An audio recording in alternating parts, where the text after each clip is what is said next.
Assalamualaikum warahmatullahi wabarakatuh. Halo teman-teman semuanya, selamat datang di channel Kelas Edukasi. Pada kesempatan kali ini kita akan belajar tentang pelajaran PPKN kelas 10 bab 6 materi tentang ancaman militer dan non-militer.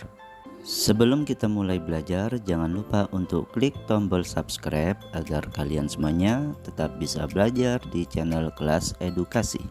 Ancaman militer dari dalam negeri. Yang pertama, pemberontakan bersenjata. Dilakukan oleh pihak tertentu dan aktivitasnya bisa dilakukan secara tertutup maupun terang-terangan. Adanya pemberontakan bersenjata melawan pemerintah Indonesia dapat mengganggu jalannya roda pemerintahan. Kemudian yang kedua adalah konflik horizontal, merupakan konflik yang sering terjadi di masyarakat antar individu atau kelompok seperti pertikaian antara sesama masyarakat, konflik antara sesama organisasi massa, dan tawuran antara sesama pelajar.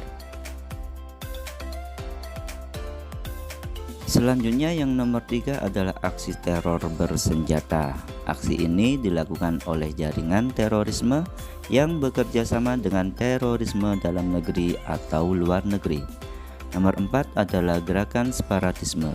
Separatisme adalah paham atau gerakan memisahkan diri atau mendirikan negara sendiri.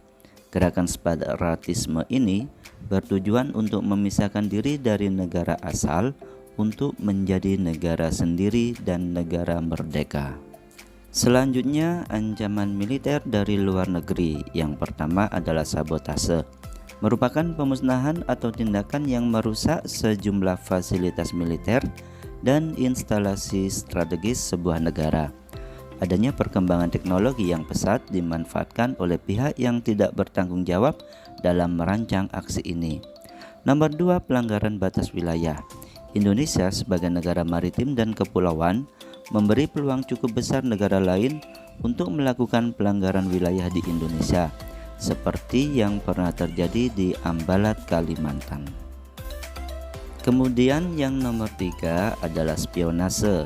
Menurut Kamus Besar Bahasa Indonesia atau KBBI, spionase merupakan kegiatan penyelidikan yang dilakukan secara khusus dan rahasia terhadap segala sesuatu tentang data kemiliteran dan ekonomi negara lain.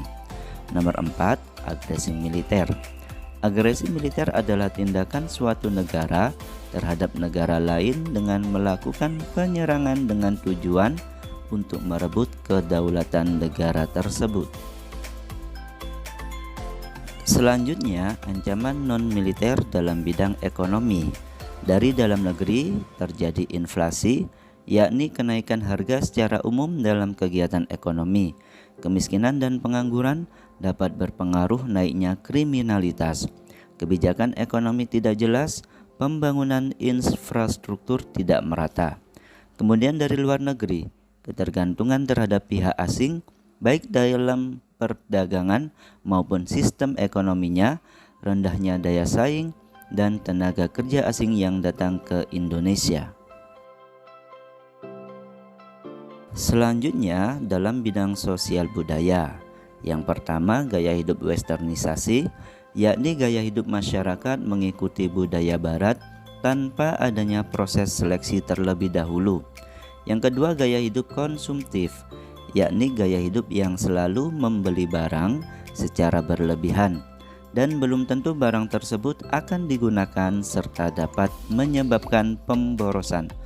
Nomor 3, munculnya sifat hedonisme, yaitu pemborosan dalam hal yang melanggar norma seperti pergaulan bebas, foya-foya, hingga mabuk-mabukan. Selanjutnya, nilai agama semakin memudar. Dan yang terakhir, semangat gotong royong, solidaritas, dan kepedulian terhadap individu lain yang semakin hilang. Kemudian dalam bidang teknologi dan informasi, yang pertama adalah penyebaran berita hoax, yang kedua adalah cybercrime, dan yang ketiga adalah penyalahgunaan media sosial untuk hal negatif. Nah, sekarang strategi mengatasi ancaman non-militer.